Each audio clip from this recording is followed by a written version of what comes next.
Welcome everyone to the Happel Foundation Cities Conversation. My name is Anna Wendt. I'm a partner at Bureau Happel and I'll be chairing the panel today, and we will be focusing on the topic designing with empathy. I've got 5 incredible speakers joining the panel today who will share their thoughts, experiences and the work that they're undertaking in relation to the topic, and this should lead into a stimulating conversation and a healthy debate. So before we move into the first presentation, I'll start by giving a short introduction into the topic today. When the Happel Foundation asked me to chair a conversation, I thought very hard about what I'd like to encourage our industry to talk about. The interventions that we as designers and engineers make to our cities and buildings is hugely impactful on society. That societal impact includes climatic, ecological and humanitarian aspects, amongst others. We have the power to encourage positive change and influence the literal landscape in which we live, work and play. Traditionally, the focus of clients and designers has been a little bit more on things like budget and performance and aesthetic, and aspects such as health and well-being and human experience have been seen more as secondary factors. In order to make our cities as endurable and sustainable as possible, we need to ensure that we engage with the diversity of the citizens that we're designing these places for, ensuring that inclusiveness is pervasive throughout all of our projects. And we've seen some discussion around this through the recent cities conversations. Designing to Empower and Invisible Citizens were the last 2. If you haven't attended those or listened to them, I encourage you to do so and access them on the Happel Foundation website.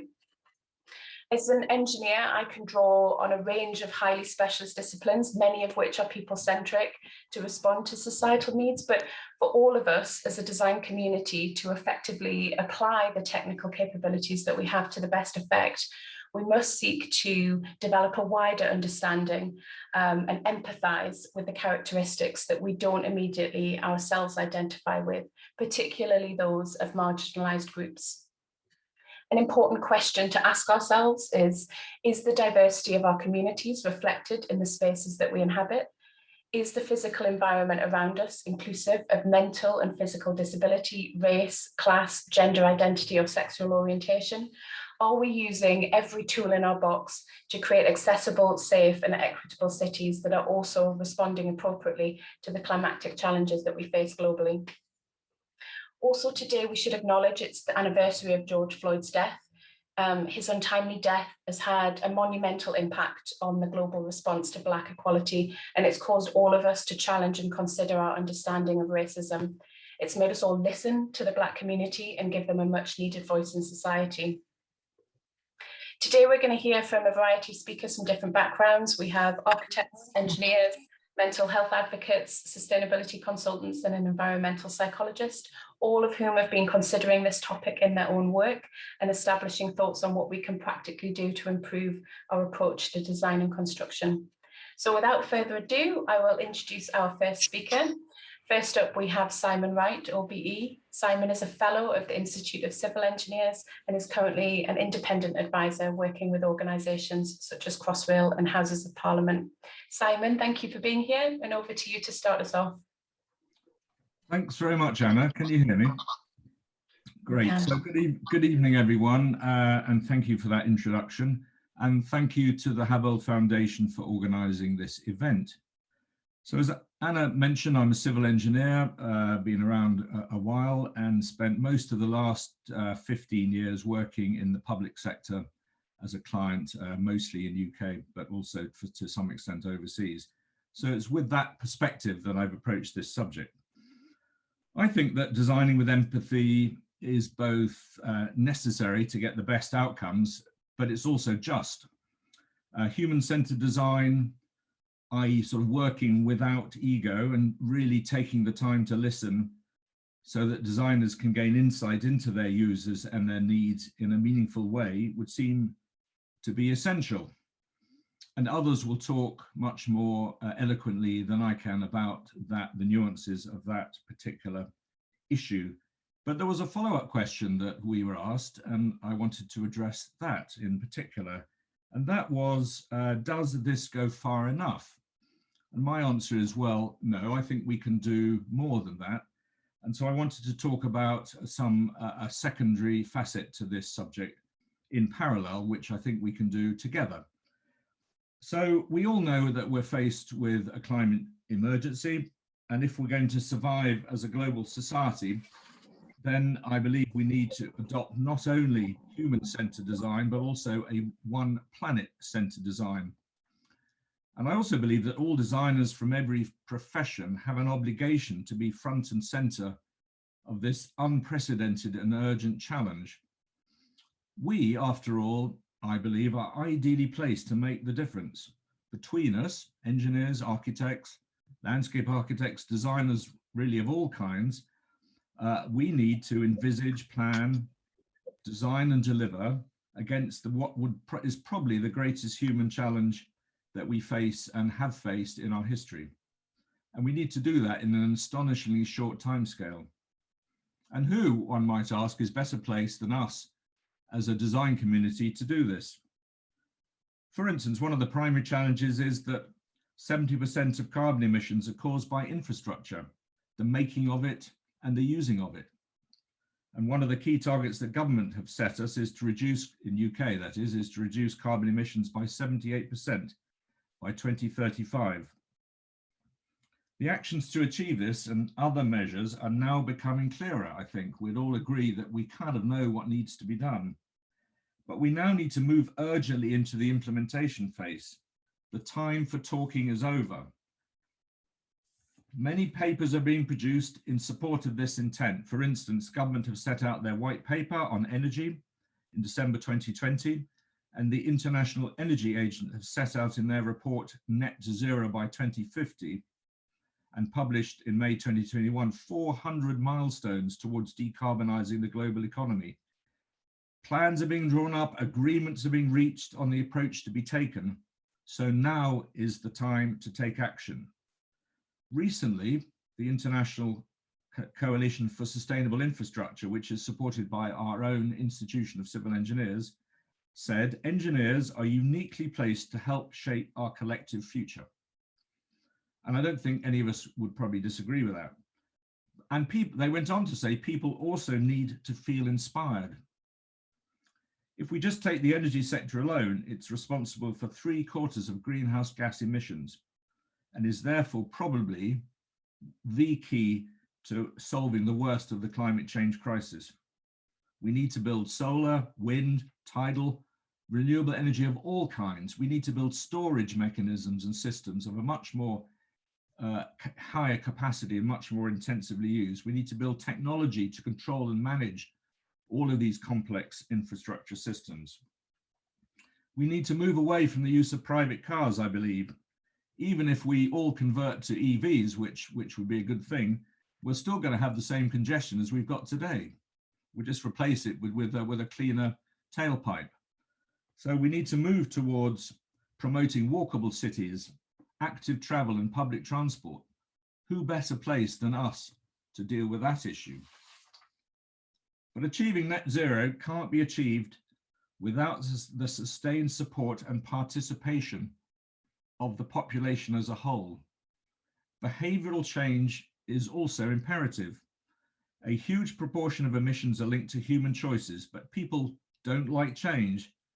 So as Seth Schultz said recently in the ICE Brunel lecture, he said a global coalition of designers and engineers needs to urgently move beyond the technical conversations we're currently engaged in and become radical and persuasive agents for change, both with governments and the population as a whole. We are getting the legislation and rules changed by government, but now we need the people to change. We therefore need engineers who think and work differently. At present, the training is too focused on analytical skills, I think, and we need the new cohorts to be highly effective in communication, leadership, influencing, and entrepreneurship. So my proposition is that engineers and designers need to become much bolder in becoming convincing advocates for the implementation of the solutions we know are available and those that are still being developed. And we need to pursue our advocacy with empathy so that we can convince billions of our fellow citizens to adopt the lifestyle changes that we know are needed. So in summary, I believe we have the obligation of designing with empathy for both people and the planet. Thank you. Thanks, Simon. That's a powerful provocation to start us off, and some good points I think we'll delve into the discussion later on. Our second speaker is Lily Bernheimer. Lily is an environmental psychologist and she's the founding director of Spaceworks Consulting. She's also an author. Her recent book is called The Shaping of Us: How Everyday Spaces Structure Our Lives, Behaviour and Wellbeing. Lily, welcome. Hello, so glad to be here with you all. And let me just share my screen. Wonderful. Well, thank you to Anna for that introduction. Thrilled to be here with you all this morning in California time. As Anna said, I'm director of Spaceworks Consulting, author of The Shaping of Us, and I'm going to speak about designing with empathy from the perspective of my field, environmental psychology. I started out my career in the built environment working on sustainable transportation in New York City, and working on that through initiatives such as an app for people to request new cycle parking locations. Through this work, I was exposed to user experience design principles, which are really at heart an effort to make technology more empathic to its users. And I was just really taken with this approach, but I felt that I wanted to be making design more empathic on the scale of our built environments rather than the little environments on the phone or the computer. So I sort of looking around to try to see, well, where is this empathic design research happening for the built environment itself? This led me to come over to the UK to get my master's in environmental psychology at the University of Surrey. Environmental psychology is the behavioral science of spatial experience. So we study both how everyday spaces shape us, housing, workspaces, cities, how do they impact our psychology, behavior, well-being, and also how can we shape those spaces better in relation to what we know and learn about human needs and habits? So from that perspective, I think environmental psychology is just very deeply and integrally concerned with the issue we're discussing today of empathic design. I then I co-founded Spaceworks, my consultancy, to apply environmental psychology evidence and methodologies, working directly with designers, architects, businesses, and public agencies. And I'll give you an example of what that looks like in practice by talking about one recent project specifically today. Before the pandemic began, I had the opportunity to work on a Vision Zero initiative in London.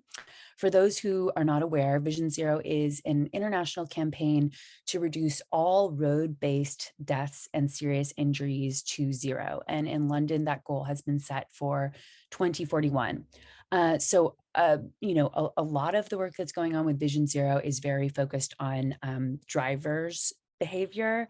How can we mitigate the risk coming from that side of the equation, which is where the risk is really fun.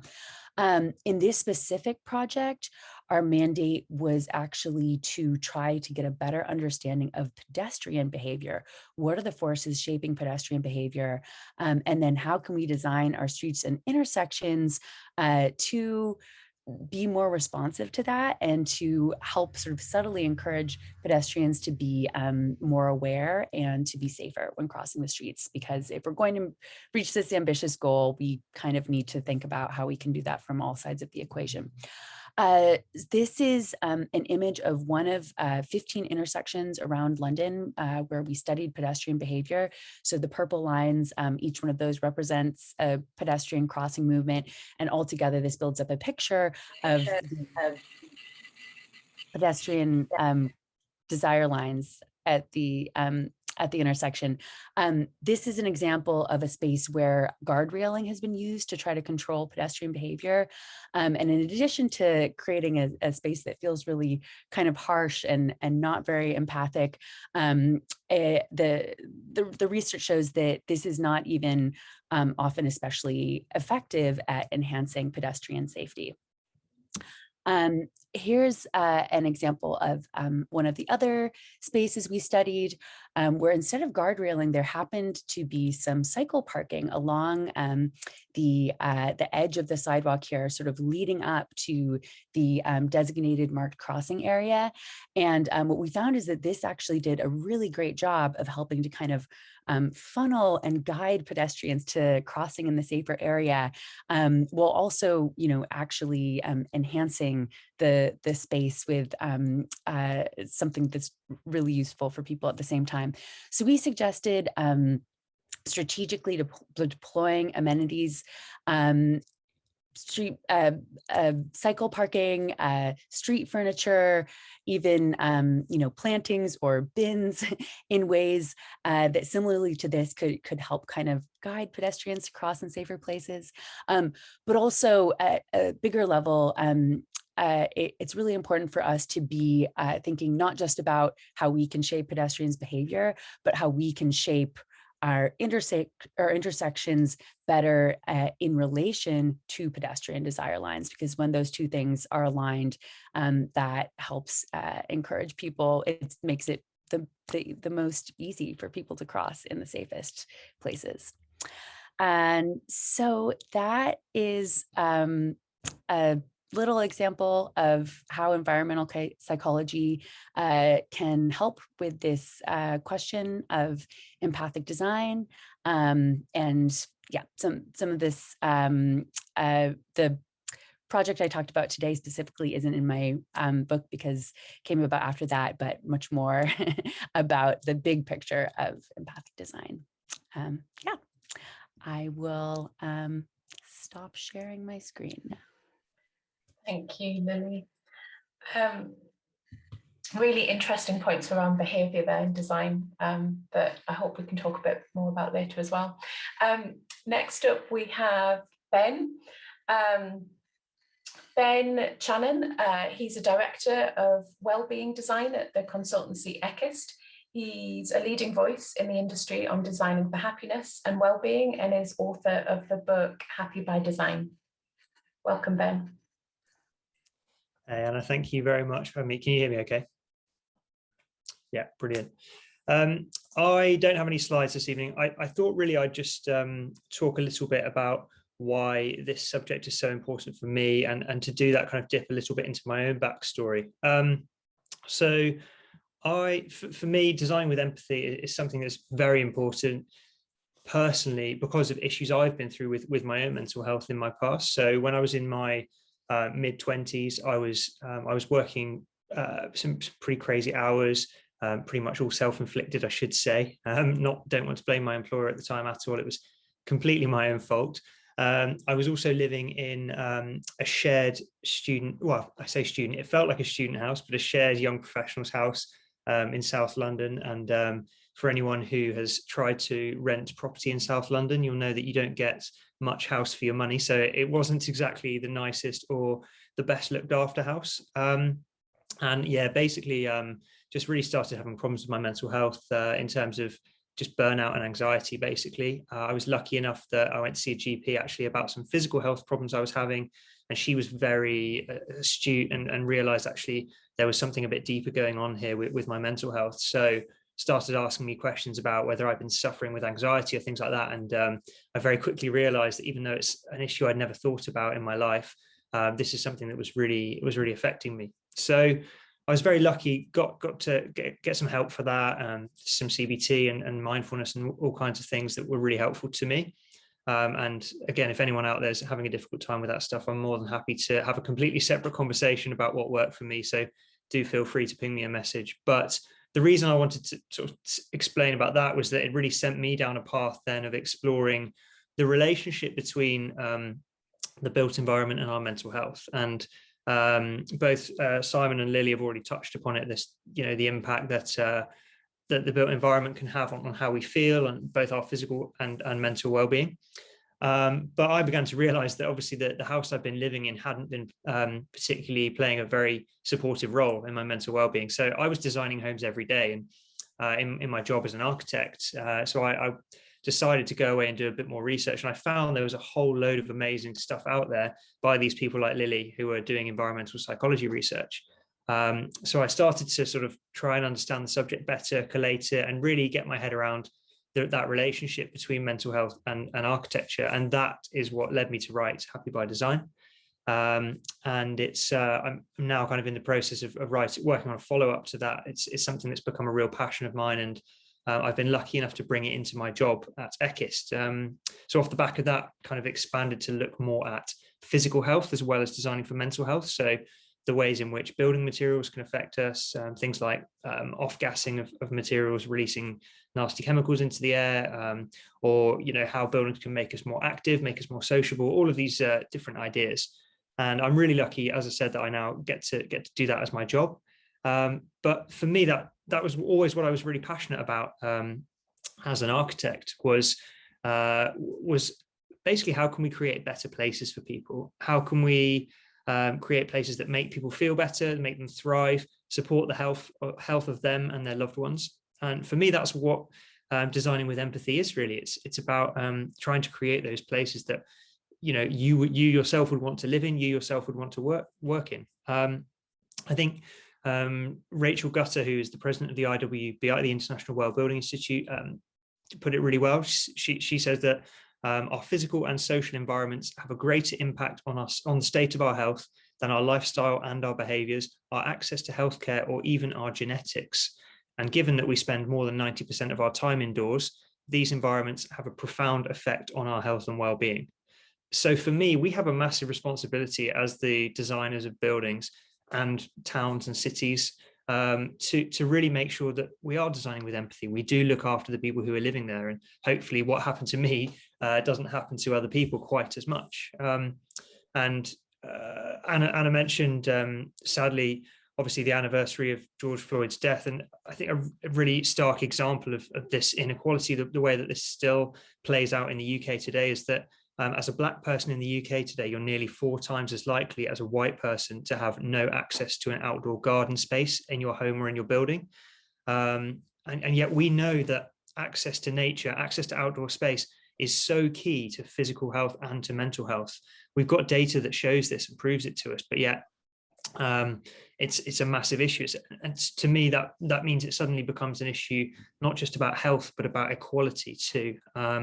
And it shows that really we, even here in the UK, where we think we've got fairly equal society, it shows we still, we live in a world where even our homes don't necessarily offer us equal quality of life.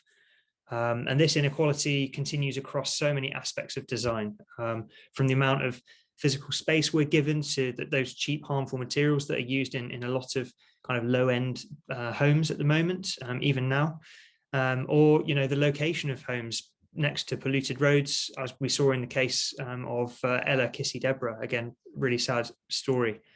And what saddens me most, I think, is that many people aren't even aware of the health impacts that these things kind of have on us, whether it's, as I said, kind of mental health impacts or physical health impacts of design and of construction. And not just the public who are living in these buildings, but also a lot of designers and developers too. I certainly wasn't taught a lot of the amazing stuff that Lily's writing about. When I was at architecture school, I wasn't taught about the relationship between buildings and mental health, and really not that much about the relationship with physical health either. So for me, the first step in making design more empathetic, it has to be about improving education of designers, be that architects or engineers, but just helping those people who are coming into the industry to better connect the dots between the built environment and our health. Thanks very much. Thanks, Ben. Next up, we have Wolf. Wolf is a partner at Bureau Happold. He is trained as both an architect and a structural engineer. His role at Bureau Happold involves the delivery of multidisciplinary projects, and he's also the firm's global leader for design, technology, and innovation. Welcome, Wolf. Thank you, Anna. I always have to find that button to unmute it before I start talking. Yeah, what Ben just said resonates massively with me and what I'm going to go into in the next sort of 5 minutes, because to me it is all about changing the way we design. Yeah, and I want to put this into the broader theme of housing and urban context, and their urbanism that is based on the modernist idea has set us on a path of separating use, separating space, and making everything very functional.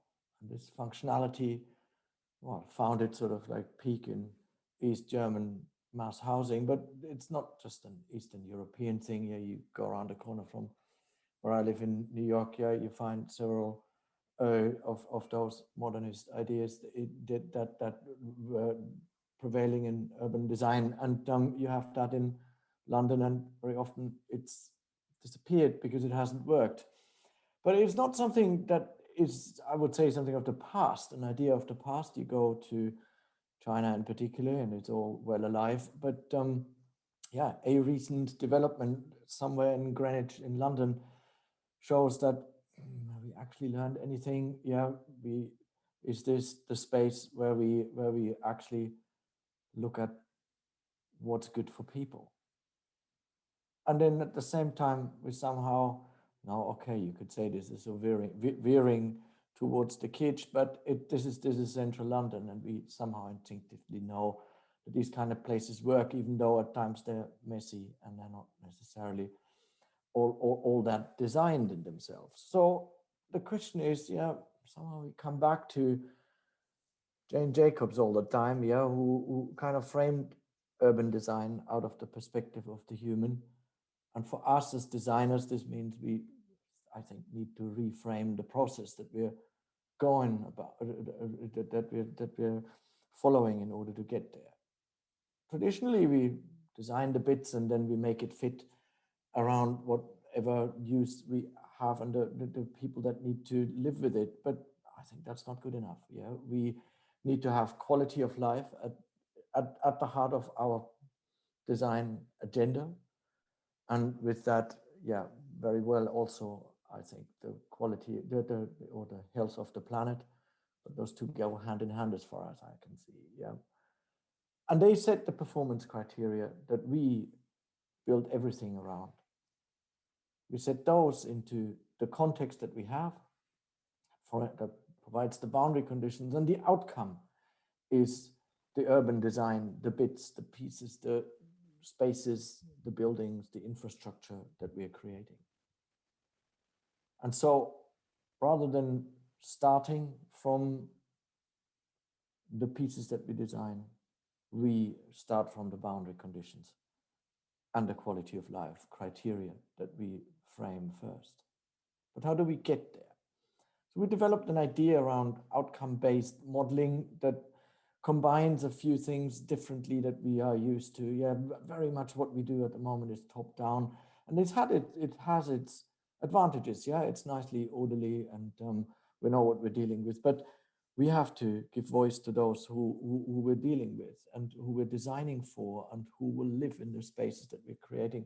So there needs to be a bottom-up element, but that alone is not going to be converging or leading to something. So we need to develop a middle way that brings together what's good in both approaches, but at the same time provides a more transparent approach and allows us to see what we actually, where we're landing and what the criteria we're designing to.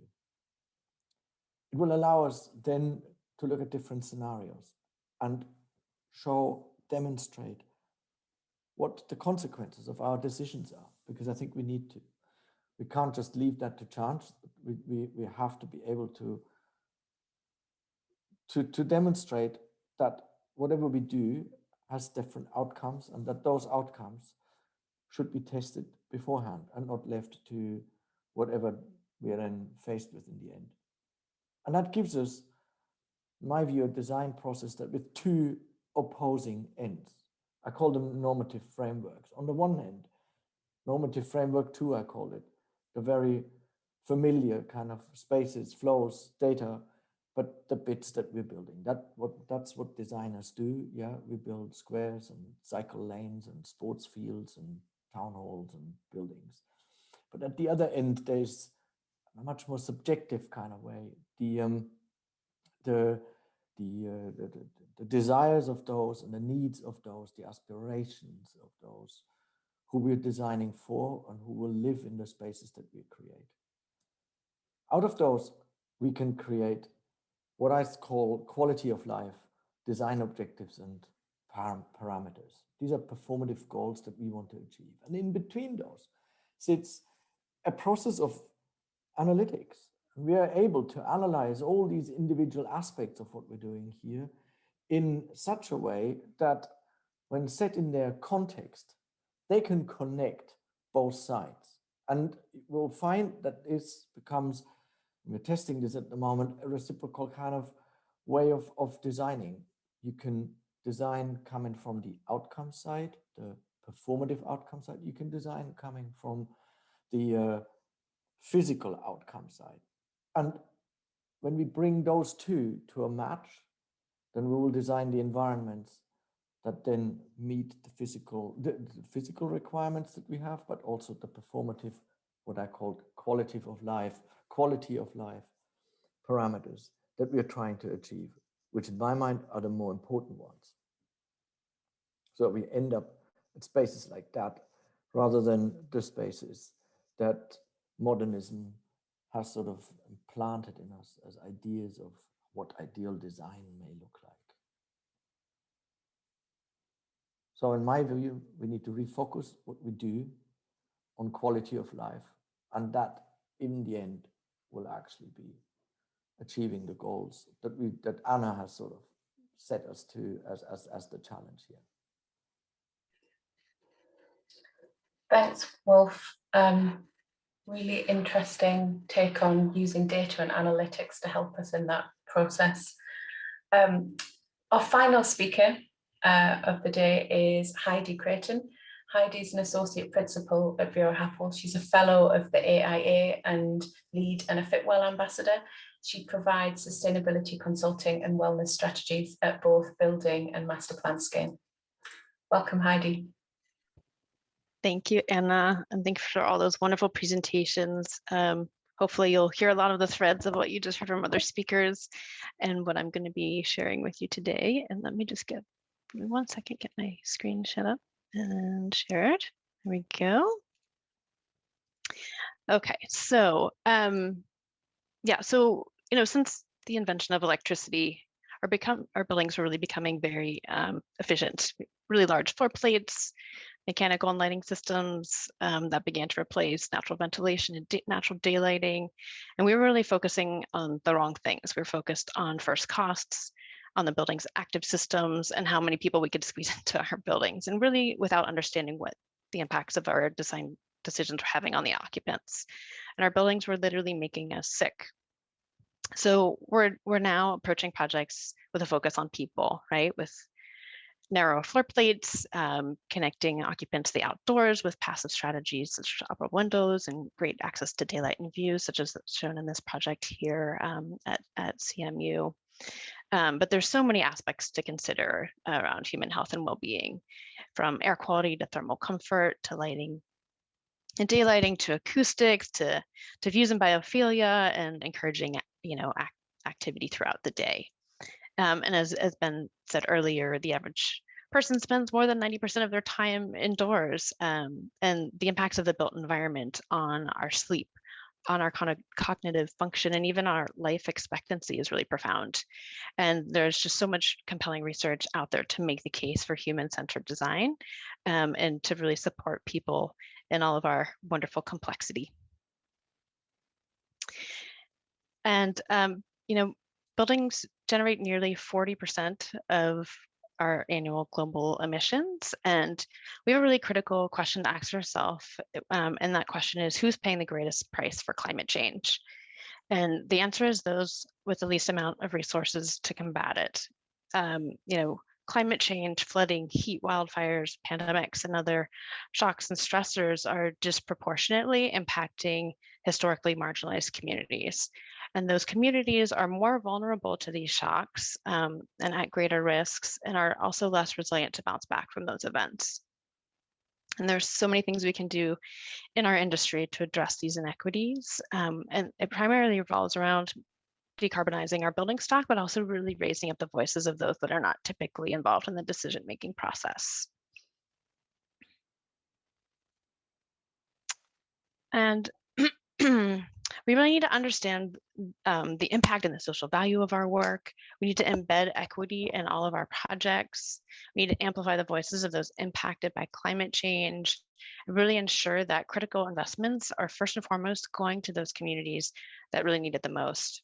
And luckily, with the clear focus of the current US administration on climate equity, that should really bolster and strengthen all of our resolve to really, coming out of the pandemic, have a green recovery that's healthy, resilient, sustainable, and fair for everybody. And we really need in our industry to continue to lead in this transition towards decarbonization and really ensuring an equitable and resilient future. So some ideas of what we can all be doing on our project work, whether existing or upcoming work.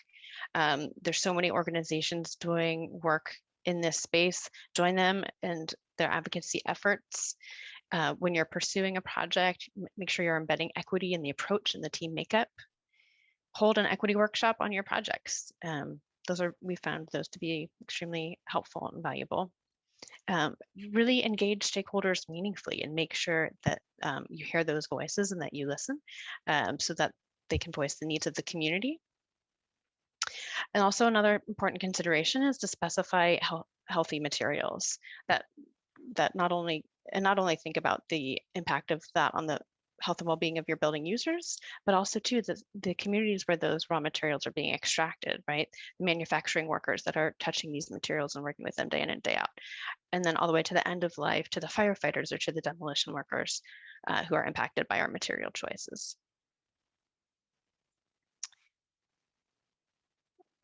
So couple project case studies that I wanted to share, two of them. This is a photograph from the Our County project, which is the first county-wide sustainability plan for LA County. And we had 11 participatory workshops, and this was the equity and resilience workshop here. So this was a really ambitious plan to put social equity at the core to address historic and institutionalized policies that unfortunately have created disproportionate pollution impacts on low income communities and communities of color.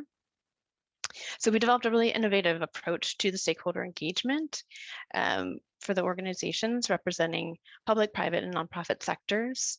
And we were able to compensate and engage 5 community-based organizations through this process. And these organizations played a really critical role in uplifting the equity discussions, both by participating in the workshops, but also too in the facilitation of the workshops as well, to ensure that the discussions that we were having were inclusive of the perspectives of these low-income communities. We were able to hear and collect close to 6,000 comments, and those directly informed the plan. And also, at the beginning of each of the workshops, the county chief sustainability officer began with a land acknowledgement. And that was just such a beautiful and poignant way to start each workshop by honoring the land of the native populations. And as the most populated county in the US, LA County is actually home to 1 in 33, yes, 1 in 33 Americans whose lives will be impacted by this plan. And with a conscious focus on health and well-being, we can really nudge good decision-making. These are a few images from a project that we completed for the Brown School of Social Work at Washington University in St. Louis. And based on the school's core values, they wanted to embed social equity and health well-being into the design thinking, along with sustainability from the very initial phases of design. They wanted a healthy and inclusive environment, but that also touched the earth lightly. Some strategies that we used in this project, there's beautiful staircases that are nice and wide. You have natural materials and natural daylighting with views to the outdoors. We provided a wide variety of spaces from very bustling and social spaces to very quiet contemplative work. There's artwork throughout the building. There's healthy eating options and healthy materials. There's outdoor spaces to support the program needs. You can see lots of students sitting outside, socializing, but they also have classes outside. And then along the photo on the left, that's one of the south-facing winter gardens, and those are tempered environments which allow occupants to be much more intimately connected to nature, even though they're indoors, despite the weather conditions outside. And we did some research on this project, which was really exciting, on the behavior and the sensory experience to better understand the building's impact on the health and well-being of its occupants. So we really used the building as a laboratory and did a year-long research study aimed at quantifying the impact of the building's innovative features. So just a couple highlights from the research. There was a 24% increase in physical activity over the baseline building that they were in previously, a 19% increase in enhanced work with others, and a 48% increase in social connections. So our human-centered design approach really resulted in higher workplace and building satisfaction, increased effectiveness, and then also to achieving LEED Platinum certification. So a project we're really, really proud of. And then just finally, we need to start to approach every project we work on with elements that support us being fulfilled and happy, right? A huge success would be for us to leave buildings and spaces where we live, work, study, feeling rejuvenated rather than depleted. And early collaboration amongst the team, supported by detailed monitoring and analysis throughout design and into occupancy, can really help foster that. So regardless of the project typology or scale that you're working at, really recommend having an early focus and a holistic approach to health and well-being and to social equity, and really understand the importance of the users and the economics of the design to move beyond just thinking about it through the first cost, right? And really look at that triple bottom line analysis of people, planet, and profit, and really involve the human perspective and stakeholders in all the problem solving and decision making. By designing with human-centric approach, you're really raising up the voices of those impacted by our industry, and that will really positively impact the designs and result in more equitable project outcomes. So just in closing, we all play a really key role in advocating and designing with empathy to create a resilient future where we can all thrive. Thanks so much. I'll pass it back to you, Anna. Thanks, Heidi. So following all of those fantastic presentations, I'll now invite all of our speakers to join the conversation and be ready for questions. To the audience, please do raise your hand using the Zoom function, and I'll call on you to ask your question. We've already got some great questions coming through on the chat. If you prefer to, please write your question in there and I'll read it out. As you're all warming up and thinking of your questions, I'll take the advantage to ask a question first off. So I felt that through a lot of the presentations, there was a running theme around understanding behaviour and perhaps acknowledging that as an industry, we're not fully equipped to completely understand that. Ben's point going back to maybe education and embedding that into the way that designers and engineers study. And Heidi mentioned some methods of how we engage more widely with the people that will be using the buildings and so on. But I wonder if you could speak to the challenges around that, absorbing a wide variety of preferences and needs and thoughts on what a space in a building should be, that could feel overwhelming to an engineer or a designer. How do we interpret and understand that information and make sure that we are designing those sort of engaging spaces that you're showing, rather than sort of ending up with something quite vanilla and repetitive throughout the city? So Heidi, if I can ask you that first, and then I'll ask some of the other speakers. Sure, I think variety is the key, Anna, right? It's not a one size fits all. And to Wolf's point of the modernist movement, there's different trends that come and go. We learn from them and we continue to evolve and continue to tweak and make it better. With the open office floor plans that so many of us work in, that works great for some people, but some people really do need more of a quiet space where they can really do more focused work. So providing some conference rooms or some smaller spaces where maybe people are working at their station amongst everybody else in the team for part of the day, but have another space that they can transition to do that more focused work. And obviously moving forward, we can probably just work from home now on those days when you just know you need to be heads down. So I think, like so many of us talked about, really listening to the stakeholders, those that are going to be impacted by our projects and using our projects, and really hearing what they need. They're the stakeholders, they know best what works for them and what doesn't. And it's always a challenge. There's lots of voices and possibilities, but I think it's really providing that variety of choice. Thanks, Heidi. Ben, do you have anything to add to that? Yeah, I mean, it's a very good question because it's one that's very difficult to answer. If we take something like the well building standard, for example, something that I'm involved with, I sit on one of the advisory boards for that, and a conversation we have frequently is, particularly when we're designing for the mind, yes, everybody is different, but at the same time, we have to try and find commonalities, because if you can't find the commonalities, then you can never create any kind of design standard, right? So, for example, we know as human beings, and if anyone who's read Lily's book will know, we kind of have a natural, we're drawn to nature, it's called biophilia, which doesn't just mean we're drawn to plants, but natural patterns, views of nature, views of water, interaction with animals. There's going to be the odd person out there that completely hates nature, but we have to kind of go with what is the majority of what's going to positively impact the most people generally.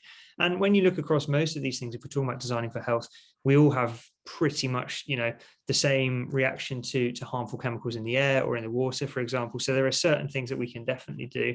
But agreed, it does get challenging when we start to get down to issues of taste, and particularly aesthetics. It has been a really contentious issue within architecture lately. And again, that question of kind of what is taste, or what is a trend or a fad versus what is just good design, I think that's a really difficult question to answer, but something we all need to kind of think about. I think also, if I may, as designers, architects, engineers alike, we have a tendency of wanting to prescribe, predict, design everything. And I think we at times it might be quite good to take a step back and leave some space, leave some things undefined, not designing. And I think this comes again to a degree out of functional thinking, that we design things precisely for what they should be made for. The further we can take a step back and actually provide a looser fit, I think the more those who use the spaces, who live in them, have a canvas to paint on, have an ability to shape them also over time. Because you just mentioned it, Ben, right? There are ideas and fads and certain trends that come and go, and there are certain things that remain. And I think the most robust, most resilient, but also the most livable spaces are those that can evolve with us as humans that use them. I think that I agree, Wolf. I think that also speaks to the sustainability point as well, doesn't it? And making sure that the buildings around us can evolve with the needs of the planet as well. And so that as technologies advance and we can accommodate those into the spaces that we live in. I'm going to go over to some of the questions that people have asked.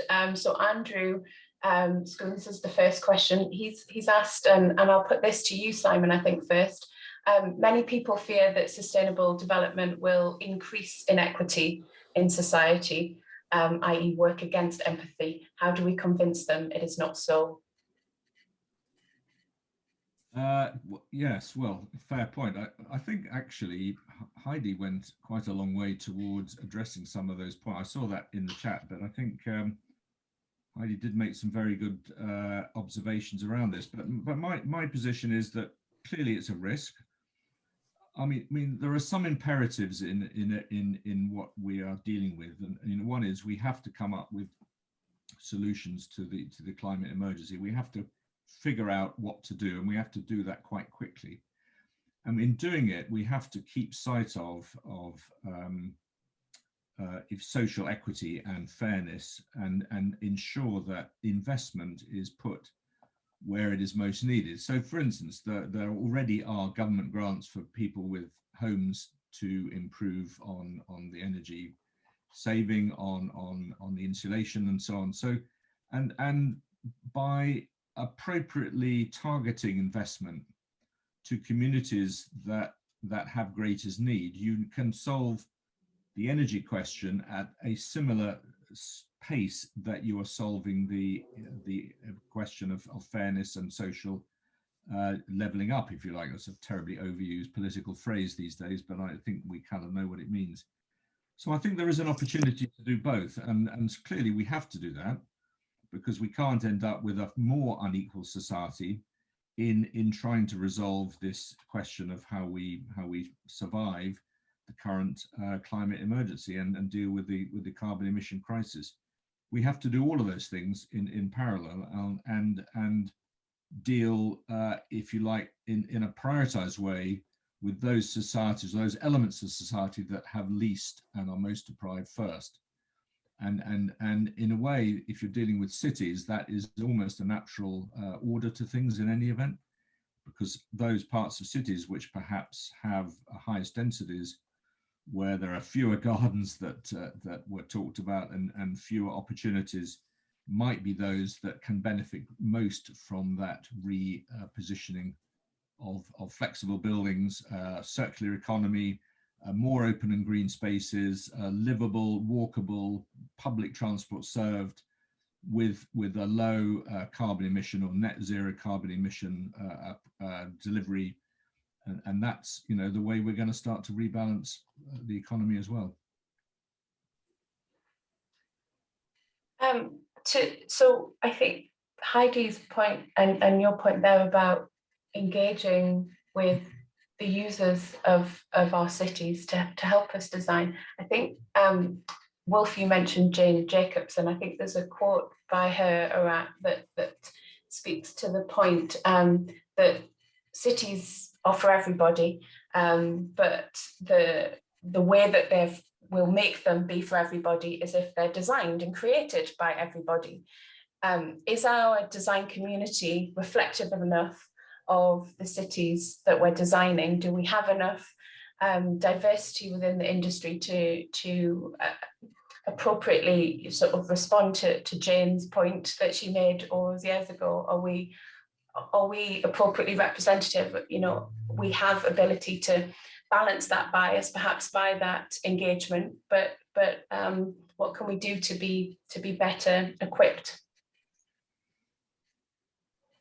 Wolf, I'll start with you given that you mentioned Jane. I did mention her.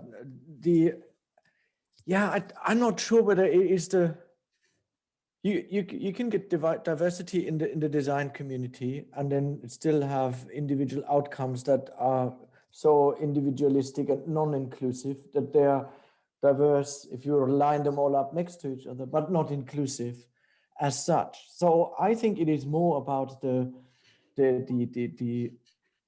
the active engagement with, Heidi, you mentioned that too, right? The active engagement with those who it is for in the end. And with that slight twist that we sometimes don't know who it is for. Yeah. So because we're designing for a future that is much longer than the generation that we're just engaging with. So projecting some of that out is important. I think we need to find ways, and that's why I'm leading at with what I was presenting here, ways of democratizing the process, making sure that we can demonstrate that design choices or any choices that we make in that process have consequences that are often contradictory, and that we need to live with the best possible, or we have to achieve the best possible compromise. And I use that word deliberately. Designers avoid the word compromise. They call it balance or whatever it is, but ultimately that's what it comes down to. And I saw a question in the text from Mike Cook. What was the phrase? Urban design requires a wide variety of professionals who should take the lead, ensure design is not dictatorial but empathetic. And I think that goes into the same direction. If I call it a mix of a top-down and a bottom-up approach. We do need to make decisions, because the decisions don't make themselves, but we need to ensure that we don't make the decisions on individual whim or individual just artistic license, but we do take them in trying to find a consensus. And in that work that I presented here, I got quite close to those who do stakeholder engagement on large city scale projects professionally, and it's quite an art, because you have to see that you don't get drowned out by the loudest voice. You listen to the wide variety, and you have to put on the right filters so that it becomes actually inclusive there too. I don't know, Heidi, maybe I'd like to learn a lot more from what you're doing there. So does that answer your question? It's not a simple one, right? But yes, diversity in the design community, absolutely, openness to that. But then we need to open our doors. We have far too long been the ones who thought we have all the wisdom, and I don't think we do. And I think maybe drawing Lily into this, not as an engineer or an architect, there's so much value that you can bring from your field of expertise into designing buildings and spaces. And perhaps there's opportunity, should we have an environmental psychologist on all of our projects, giving us that perspective and a different opinion that we as designers don't traditionally have? Yes, absolutely. You should have an environmental psychologist on every project. The same environmental psychology is a fairly small field, I would say, like, especially in terms of those of us who are working in the kind of consulting space, like in between the academic researchers and the practical application, because most environmental psychologists are researchers, and they're in academia and they're doing that research, which is great. But then, there's this sort of translation that needs to happen. I'm sure that it would greatly benefit from just greater diversity of people from different cultures, backgrounds there as well. I think going to kind of what Ben was saying about there's this question between trying to weigh the differences between people, and then the things that sort of we can make use of across the board, because if we can't do that, then what kind of recommendations can we make? And so like color, for instance, I mean, we have all these ideas about how in our culture red might mean danger, but in another culture it means joy, or so. With something like color, there are these very different associations in different cultures, but then there are some things that are affecting us at a much more kind of like basic human perceptual level, for instance, that we can detect more different shades of green than any other color. And, we think this probably goes back to how much green we used to have in our natural environments, and maybe the need to differentiate snakes from other green things. It always gets down to snakes once you start talking about evolutionary psychology. Like, that's it. I know it was the snakes. So yeah, those things are very hard to can be very hard to parse apart. And then, with something like bike lanes, I mean, there's a lot of discussion of, well, does bringing bike lanes into a city, does that serve all the populations we need to serve equally? Are there some populations who are going to be better served by that, which is really important. And then there's the next level, which is, well, putting in a bike lane is going to affect that street, not just in terms of, are you going to use the bike lane or not, but when that narrows the crossing distance for pedestrians. I mean, got to be careful not to get run over a bike while you're crossing that part, but even so, just narrowing the roadway, that's going to have a psychological impact on drivers, because we know that when roads are wider, have more lanes of traffic, it kind of gives drivers a sense, oh, this is my space. And when it's a bit narrower, so difficult to weigh all these things, but even if you're not going to use the bike lane yourself, it might still have a benefit on your pedestrian experience in that space. That's really interesting. And sort of to your point around, different cultures, Dawn Bonfield's asked an interesting question. What's the panel's opinion of designing different spaces for different people? Or should we be inclusive of everybody in all of our design solutions? Ben, do you want to start by answering that with your thoughts? Thanks for tossing that hot potato my way, Anna. Yeah, it's I was bracing myself. Yeah, well, I think it's a really interesting one, and it's a question that as a society we're still struggling to come to terms with. Like, should we have gender split toilets, gender split changing rooms, or should everything be gender neutral? Given how our views and attitudes towards gender fluidity have changed over the last decade. And you could probably ask all the people on this call their opinion on that, and we wouldn't get a sort of unified consensus, I'm sure. So it is a really difficult question.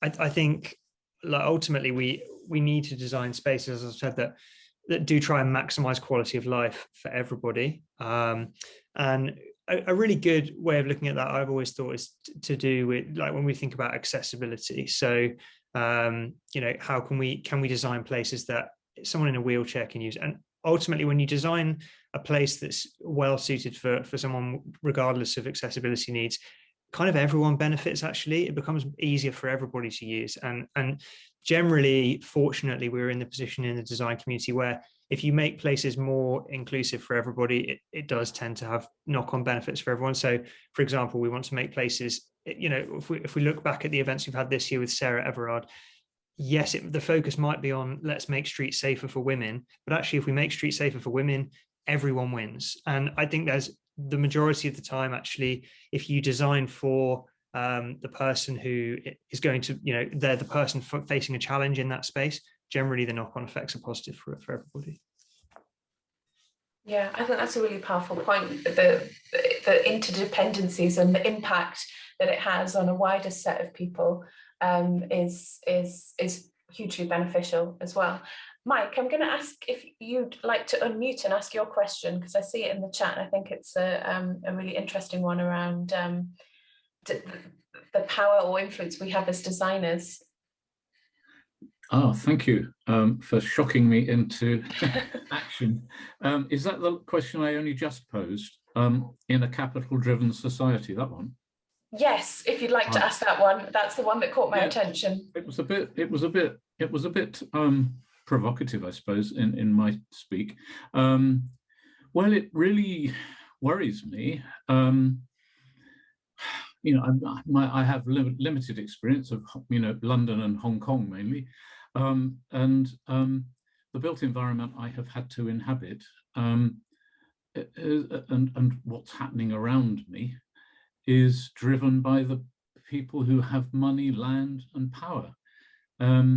So I sort of feel, much as I empathize with all the ideas, and of course, it's something I aspire to co-create space with the people for whom it's being created. The reality is it rarely happens, doesn't work, you know, and you think of some of the cities that we're all having to work in, it's even less democratic, a lot less than in some places. But I mean, I posed it because I don't have a solution. But it's really important, I suppose, in the UK, the creation of city mayors and cities taking stronger control over what you're allowed to do with your money. But you know, when you just look along the Thames and you see all these bland, and we saw some photos, slides of them, bland residential areas that people have been allowed to make money by developing. There's nothing inclusive about that whatsoever, and nothing beautiful. So I worry that we're aspiring to use our mind and our hearts and our experience to better design and to creatively design and use all the tools, as Wolf said, to be able to co-create intelligently with the people. But the money says otherwise. But I haven't got a solution. I'm just posing the question. Yeah. Simon, could I throw that one your way? I know you've worked on some big projects with Crossrail and Parliament and the like.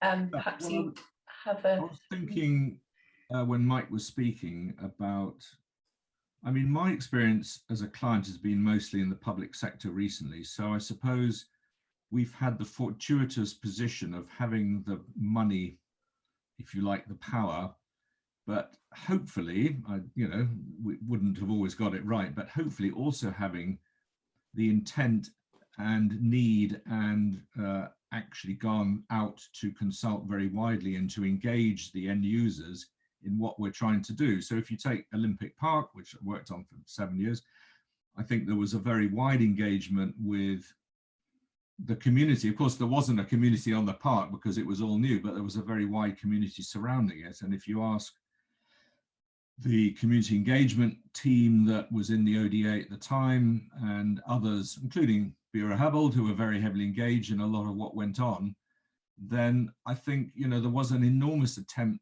to make the place appropriate for a very wide range of consumers in a complicated environment during the Olympic Games, but then much more importantly, in terms of the long-term legacy use and how the Olympic Village would evolve, and the parklands and the open spaces and the playgrounds and the public buildings that are now coming through, the arts centres and so on. So you could say, well, you know, maybe different judgments, but you could say that was quite equitable, provided something for more or less everybody, although you probably would say that the cost of the flats was too high for many and that there was not enough affordable housing, but there was some.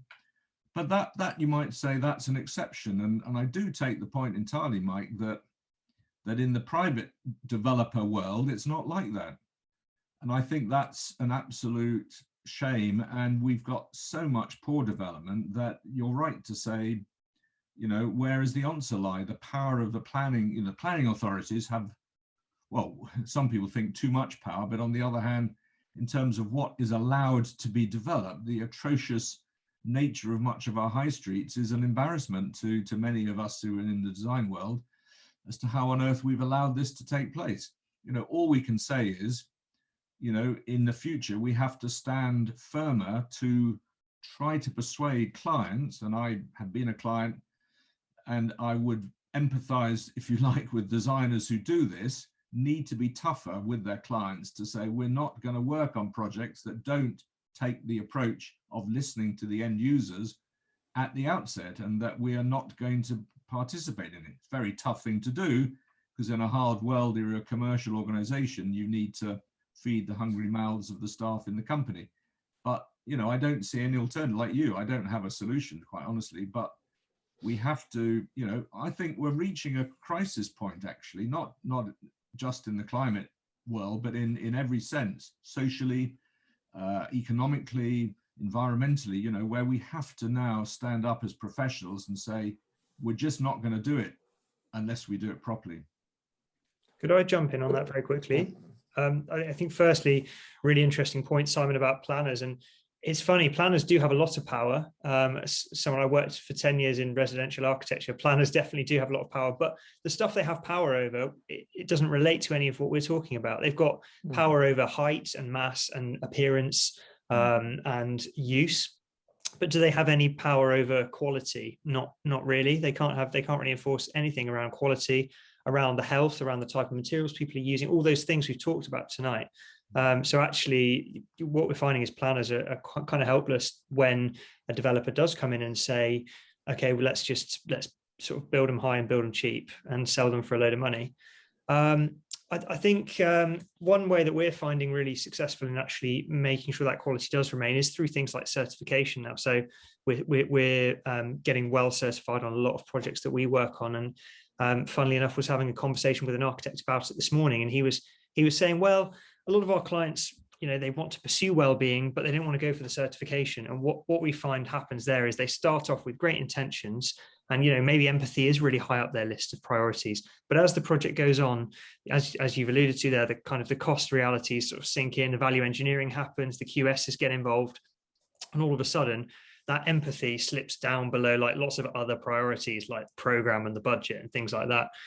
But by having a standard like the WELL standard in place, where you've got to achieve all these things around quality and health outcomes, you can never chip away at that. And so actually, I think maybe whether it's through building regulations toughening up so that they actually now need to involve things like health and more focus on quality. They're very obsessed with safety and miss out on the kind of health of the health and safety side of things. So I think maybe we need to see a bit of a shift in that area. But I do also think, I completely agree with you, Ben, but I do also think that we don't have a set of criteria that is sort of accepted or universally seen as the right ones. Yeah, we look at mass, we look at height, we look at all these kind of things because they're nicely measurable. And then we have at the other end of the spectrum, WELL standards. We're very ambitious and have probably, an overwhelming amount of things that need to be looked at, that people then they capitulate basically. But I do think that it should be possible to frame quality of life performance criteria, let's call it that can quite easily be captured, measured, and made standards that planners need to judge developments by as well. I think that is very simple. I think it should be very simple. We just haven't actually spent any time doing that. Mike, do you have your hand up? Did you want to respond? Yeah, Maya, just quickly before you mute me again. Yeah, I thank you very much for the response. And Simon, I mean, you admitted it yourself that it was really, as I suggested, do we have to all go and work for the public sector? I mean, the public sector and the Olympics did set a very high bar, and fantastic that it did. But sadly, it's the exception that proves the rule, if that still makes sense there. But I was just thinking that the cities can, I'm sure you're right, they can exercise more power, but they don't. And I think one obvious thing is that land use, what you're allowed to do on the plots of land across the city that make a good city, that make a diverse city, an integrated city, a happy city, it needs to be much more intelligently done. And if there's one thing I'd have thought the planners could do, it would be master plan. I mean, some people I remember, Adam always used to say at some of these events, Britain needs a master plan, but cities all need a master plan that really tell you, however much money you've got, what you can do and what you can't do with your land to make the city integrate and work. And I'm not sure I've heard the word, big scale master planning seems to be part of it. We need. I wonder, Heidi, if you could come in on this. I'm just, as I'm listening to I'm thinking that part of the challenges that we're coming on, even as planners, after the client has set the brief for the project, and is there more opportunity for us in the UK? We have this REBA Stage 0, which is setting the brief, for us or designers or the brief to be set differently to incorporate some of these broader aspects into the intention for the project, so that they aren't lost or forgotten or tried to, you know, be added in at a later date. From your experience with the sustainability master planning side, where you're perhaps part of the conversation a little bit earlier and setting that brief, do you think there's wider opportunity for us to engage at that point? Absolutely. You know, I think just kind of all our policies and codes needs to come up, right, to address everything that was just raised. The cost of doing business, that floor needs to be raised across the globe, right? So, you know, along with, you know, yeah, incorporating, you know, in California, our green building code is primarily based on the LEED rating system. But let's fold in everything from the WELL and FitWell rating systems into that and have that human focus. You know, a lot of projects are required to do environmental impact reports. How about doing a health impact assessment as well? Or, you know, requiring that the social value of the project be calculated so that project teams understand their wider footprint and impact on the wider community. And I really agree with Simon too. You know, we've made some really good carbon commitments, for example, but we really need to be thinking about the clients that and collaborators that we want to be working with, and making sure that those values are aligned. And, you know, you're always going to have that bell curve, right? You're going to have the innovators and the laggards. So the innovators are going to be paving the way for everybody else, and the laggards, you know, the code's going to have to shove them in the right direction. But I think I'm not, you know, I think someone said earlier, maybe it was you, Simon, that we really just need to be educators and you know, sharing tools and perspectives with our clients that we have at our disposal. It's, you know, sustainability and resiliency and equity is just also interlinked and intertwined. So anything we can do, you know, to decarbonize the built environment, you know, a huge focus on embodied carbon is really important. Let's get embodied carbon built into our codes. By doing all of that, we're improving the air quality of our communities and just raising the health through those more sustainable practices and materials. So there's just so much work to be done. But yes, thinking kind of at that master planning level and setting that tone and embedding equity. And I think too, just in every project that we're pursuing too, we're trying to just put forth a really diverse team and an approach to equity. So even right out of the gate, just talking to clients about that lens.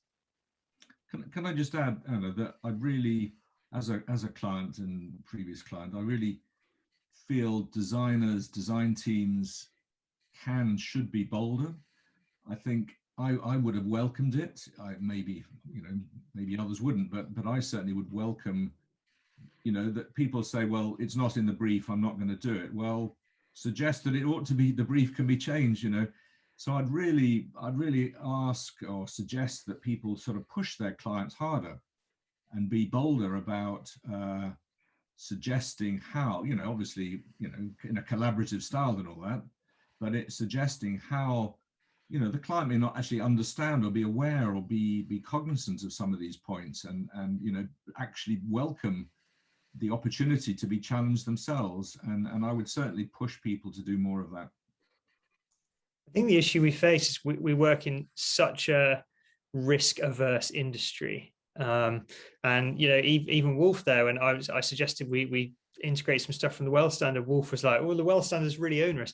On average, you know, we see it costs about between 1% and 3% addition to build cost, and when you start to think about lifetime costs and benefits of it, like, it can actually way outstrip that. But the industry is scared to take any kind of risk, to even dip their toe in the pool, let alone jump in completely. So that's the problem. I think as designers, we are often quite nervous to suggest anything to clients, because we're terrified they'll run a mile if you say, let's make this project more sustainable, let's make it more healthy.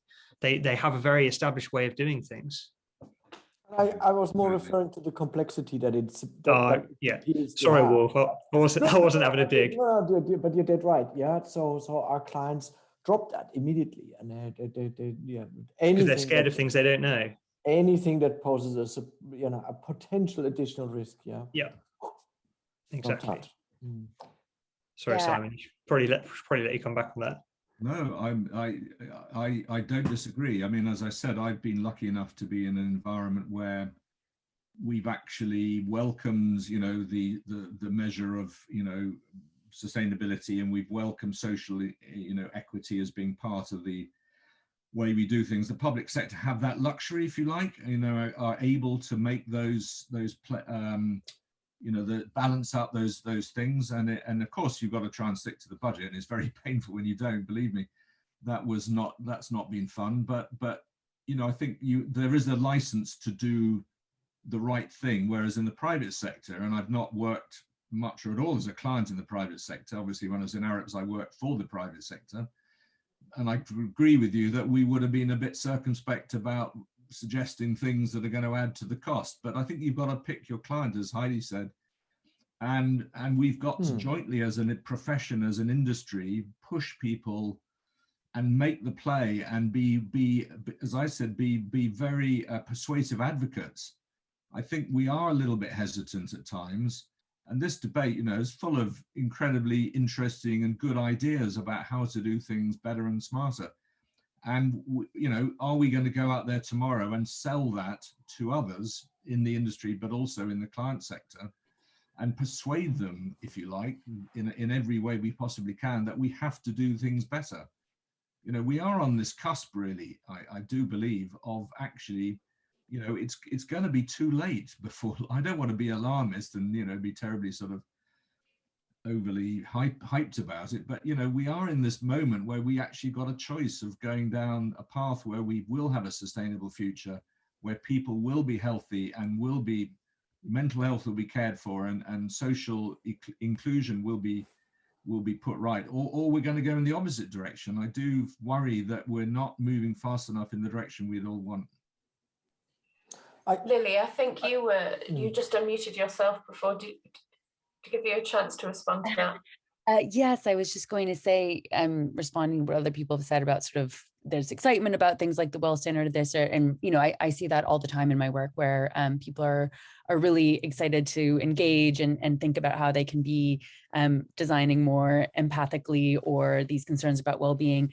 And it's actually it's much easier for me to get involved with projects where an architecture firm or a public agency has decided that what they're doing at this point is really research. They're putting out a white paper, or they're doing a report to inform a later piece of work, because once they're dealing with, well, we have to have the budget for the actual construction, all this work we're going to do, that there's a lot of interest at the beginning, and then the drop-off rate from that interest to being actually able to get involved in a project as a behavioral science consultant is really difficult. So but yeah, I don't think clients have to be more willing to really invest in valuing this aspect of the work if they want it to happen. But isn't there potentially also an economic case for empathy? Because I think if you go back to Mike's question, then play money at its own game, right? It's probably the only answer. And if I listen to anything that I heard today, the mental health, the productivity that we get out of it, the fact that those who live in those spaces would actually want to live there, which actually makes them attractive and makes them want to be rented or makes them want to be inhabited. All of those are, in a secondary kind of layer, also economic arguments. I could construct potentially out of every one of them an economic argument and say it's superior to something that is badly designed. It's knocked up with cheap materials. It is done without empathy. So I think we as designers need to make the economic case for designing with empathy, demonstrate that this is actually better outcomes, better short-term and long-term outcomes for those who are our clients. And I think in the end, we can convince them about that. I have a bunch of clients that think that way and that get it. And they don't do this because they think their banks are more forgiving, or their pockets are deeper. They know that they are actually getting something in return. And I think we should maybe be a little bit better at making that economic case. Good, sounds positive.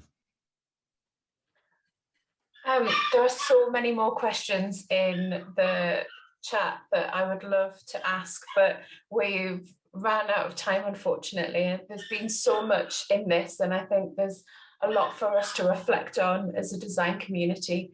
Evolution, not evolution maybe, but more that we need to do to respond to the challenges of society and the climate, definitely. Thank you everyone for joining the conversation. A huge thank you to the panelists, Simon, Ben, Heidi, Lily and Wolf. Thank you so much for your time and joining me and answering the questions that have been put to you. To the audience, thank you for participating, for your thought-provoking questions. Sorry we couldn't get to them all. I hope this does go on to provoke further conversations, and as I say, we continue to mature our approach as a design community and maximize all of those tools that we have in our box to create sustainable and enduring buildings, cities and places. Thank you again, everyone. Goodbye. Have a great rest of the day.